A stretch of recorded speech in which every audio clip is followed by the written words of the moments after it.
extremely delighted to be here today in Montenegro.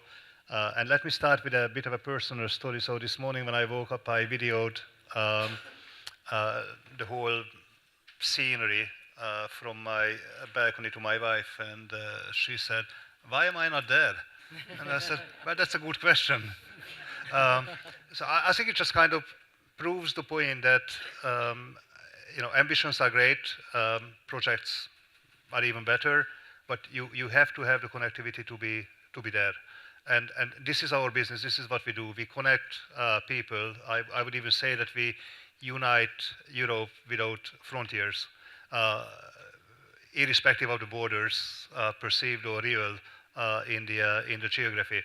And I'm fascinated by Montenegro. I'm fascinated by the ambitions, the spirit, and you may think that the European Union is inspiring you, and I'm sure it is inspiring you, but I think you are also inspiring the European Union. I think the spirit of wanting to achieve something and willing to make the extra mile for that is just amazing, and I think this is what we need.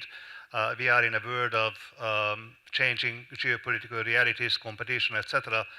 We need visions, we need inspirations, we need energy, and I think that comes from you, from the candidate countries, and Montenegro leading the pack with that regard.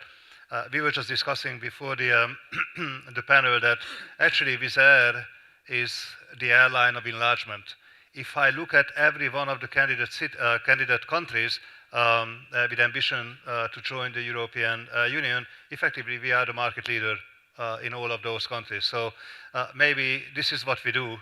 We actually bring these countries closer to the European Union and facilitate that kind of an enlargement process. I think Montenegro is kind of an unknown, undiscovered beauty in Europe. And I have to say that I think I'm a well-traveled person. I've been all over the world, but I'm just amazed being here and seeing what I'm seeing. And we need to make sure that this is not down to me only or to this audience, but many more people actually understand what Montenegro stands for and what it can offer to the world. Actually, today's investment conference coincides with a significant announcement of Wizz Air. Today, we are announcing the launch of 14 new destinations starting shortly from Podgorica, basing 2 aircraft in Podgorica, creating over 1 million seat new capacity we are adding to our network. And with that, clearly we are striving market leadership in the country, and we are very happy to do that. And I have to say that I admire the government. We have been having quite a number of discussions prior to this milestone.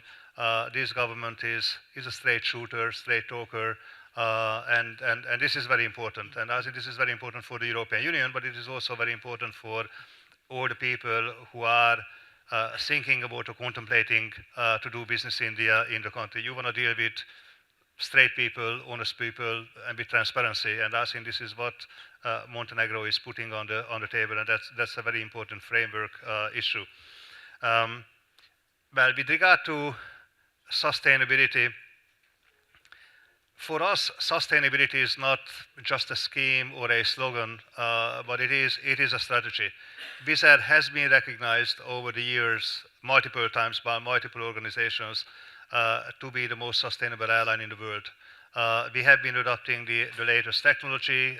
We have been operating that technology at maximum efficiency, not only for economic purposes, but also for sustainability purposes.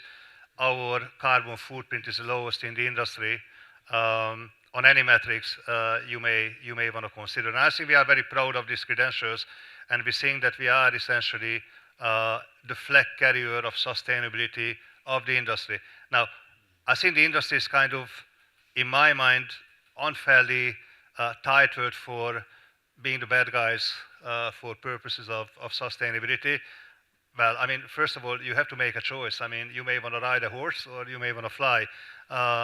You can look at the efficiency of one versus the other. So I think we have to also take into account the realities.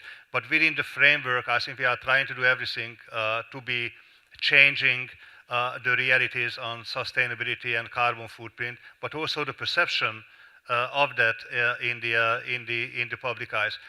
I think the industry is now taking sustainability seriously.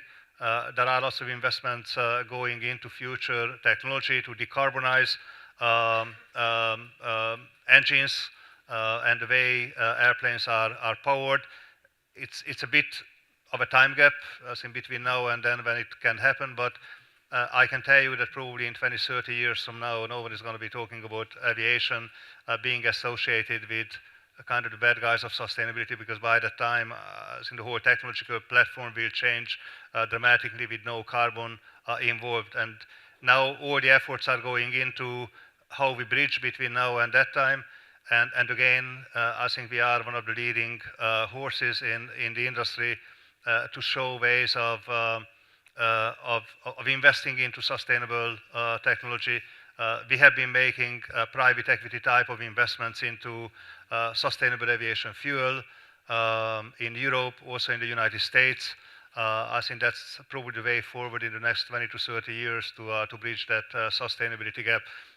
But believe me, this industry is getting increasingly united to address the sustainability challenge. And by the way, I think there is also a bit of a misconception here, because if you look at global aviation is only sustainable for 2% of total carbon emission in the world. But probably people think that this is like 80%, it's only 2%. And obviously 2% is more than nothing, and it has to be addressed and it has to be recognized, and I think it is being done and it is being addressed by the industry. But back to Montenegro.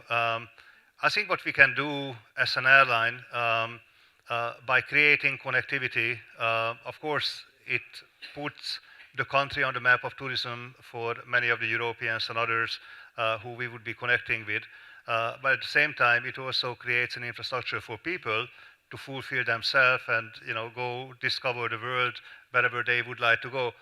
And probably most importantly, we are effectively an economic engine. We are fueling economic developments. We are fueling employments.